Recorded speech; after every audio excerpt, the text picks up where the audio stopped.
हैं विरोध प्रदर्शन के दौरान सरकारी और निजी संपत्ति को नुकसान पहुंचाने वाले दंगाइयों को अब सरकार कड़ा सबक सिखाएगी। सोमवार को प्रदेश मंत्रिमंडल की बैठक में उत्तराखंड लोक तथा निजी संपत्ति क्षति वसूली अध्यादेश 2024 को मंजूरी दे दी गई है। सरकार का दावा है कि यह देश का सबसे कठोर दंगारोधी कानून साबित होगा। कैबिनेट की मंजूरी के बाद अध्यादेश को मंजूरी के लिए राज्यपाल को भेज दिया गया है। इस कानून के लागू होने के साथ ही दंगों और विरोध प्रदर्शनों में सरकारी और निजी संपत्ति को नुकसान की भरपाई क्षति पहुंचाने वाले दंगाइयों और उपद्रवियों से ही होगी। अधिनियम के तहत एक या उससे अधिक दावा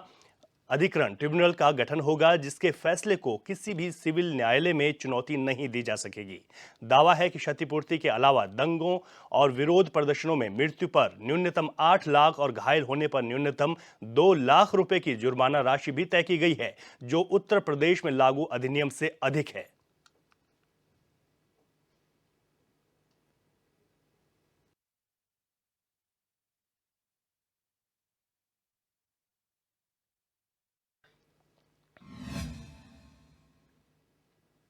और इसी खबर पर हमारे संवाददाता अरुण सैनी हमारे साथ लाइव जुड़ गए हैं। अरुण, जिस तरीके से कैबिनेट में गृह विभाग की ओर से जो ये एक बहुत ही महत्वपूर्ण जो मोहर लगी है, क्षति होती है, जिस तरीके से निजी संपत्ति को लेकर दंगाइयाँ जो दंगों की वजह से जो है जिस तरीके से नुकसान होता है, उसको लेकर एक बहुत ही महत्वपूर्ण अध्यादेश लाया जा रहा है। इसको लेकर किस तरीके से आप देखते हैं कि कितना महत्वपूर्ण साबित होगा, और जब यह अध्यादेश आएगा तो क्योंकि बनभूलपुरा में इस तरीके की घटना हुई, ताकि ऐसी घटनाओं की पुनरावृत्ति नहीं होगी। जी रवि, बीते कल धामी मंत्रिमंडल की बैठक हुई, जिसमें कि उत्तराखंड लोक एवं निजी संपत्ति क्षति दंगारोधी कानून जो है वो लाया गया, जिसमें कि बात की जाए हल्द्वानी जो पूरी हिंसा हुई है उसके बाद से ही जो है केंद्र राज्य सरकार ने फैसला लिया कि एक ऐसा कानून लाया जाए जिससे कि जो दंगाई है, जो उपद्रव करते हैं उन और जिस तरीके से संपत्ति को जो नुकसान पहुँचता है, चाहे वह सरकारी संपत्ति या निजी संपत्ति हो, तो उसमें जो उनकी वसूली है वो उसी से की जाएगी जो कि उसमें प्रतिवादी होगा। तो ऐसे में जो है एक सख्त कानून धामी सरकार ने जो है बनाया है, जिसमें कि अगर बात की जाए तो पहले एक जो कानून है था वो यूपी और हरियाणा में जो है पहले से ही लागू है, जिसमें कि अगर कई बार ऐसा होता है कि जैसे कोई प्रदर्शन होता है या कोई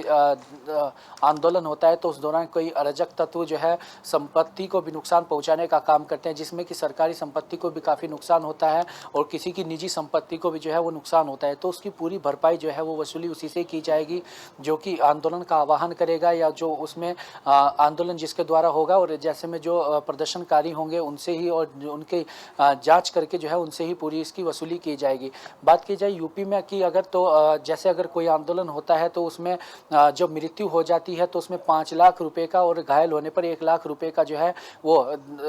एक्ट था। तो ऐसे में लेकिन उससे भी सख्त कानून जो है उत्तराखंड में बनाया गया है, जिसमें कि अब मृत्यु होने पर प्रतिवादी से जो है 8 लाख और घायल होने पर 2 लाख रुपए जो है वो जुर्माना वसूला जाएगा। ये जो पूरा कानून की अगर बात की जाए तो ये पूरी ज़रूरत जो जहाँ से महसूस हुई है, जिस तरीके से हल्द्वानी जो हिंसा हुई है वहाँ पर जो थाना जलाया गया और जो नगर निगम की टीम वहाँ पर पहुँची थी बनभूलपुरा में अवैध अतिक्रमण हटाने, और जिस तरीके से वहाँ पर तमाम संपत्ति को जो नुकसान पहुँचाया गया, तो उसके बाद ही जो है धामी सरकार ने कड़ा फैसला लिया है। और ऐसे में जो भी दंगाई हो गया, जो अराजक तत्व आंदोलन के जरिए जो है सरकारी संपत्ति को नुकसान पहुँचाने का काम करते हैं या पुलिस पर हमला करते हैं, तो ऐसे में जो है उनसे अब पूरी वसूली की जाएगी। और ऐसे में जो है अब आगे से प्रदर्शनकारियों के लिए एक ये नसीहत भी है कि अगर कोई भी आंदोलन होता है या प्रदर्शन होता है तो शांतिपूर्ण तरीके से होना चाहिए। जिस तरीके से कई बार देखा जाता है कि पत्थरबाजी के दौरान भी और कई ऐसी चीज़ें होती है जिससे सरकारी भूमि को भी नुकसान होता है, कई लोगों की इसमें जान भी जाती है,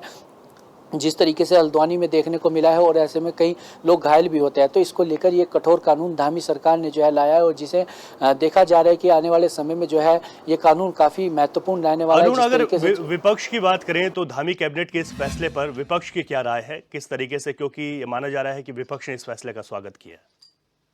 जी रवि, अगर विपक्ष की बात की जाए, जो भी ये फैसला है, विपक्ष का कहना है कि किसी को भी अधिकार नहीं है कि संपत्ति भूमि को जो है जो सरकारी संपत्ति है उसको नुकसान पहुंचाया जाए या किसी की निजी संपत्ति को जो है नुकसान पहुंचाया जाए। हालांकि लोकतंत्र में अपनी आवाज़ को उठाना और अपने आवाज़ को लेकर आंदोलन करना वो सभी का जो है लोकतांत्रिक अधिकार है, लेकिन उसके बिहाफ पे जो है आप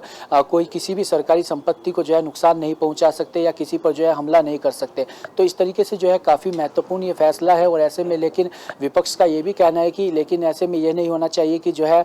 जो लोग आवाज़ उठा रहे हैं उनकी आवाज़ को दबाया जाए। इस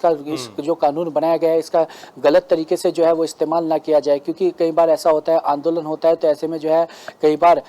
लोगों को हटाया भी जाता है तो वहाँ पर कुछ लोगों को भी चोट लगती है। तो ऐसे में जो है इस कानून का जो फायदा इसी से होना चाहिए कि इसका कोई साइड इफेक्ट जो है वो नहीं होना चाहिए। बिल्कुल ठीक अरुण, कि जिस तरीके से अभी जो हाल ही में इस तरह के घटनाक्रम हुए हैं उसको देखते हुए धामी सरकार के इस फैसले की जो है सराहना कर रहा है विपक्ष, लेकिन इस कानून का मिसयूज न किया जाए, इस तरीके की बात भी सामने आ रही है।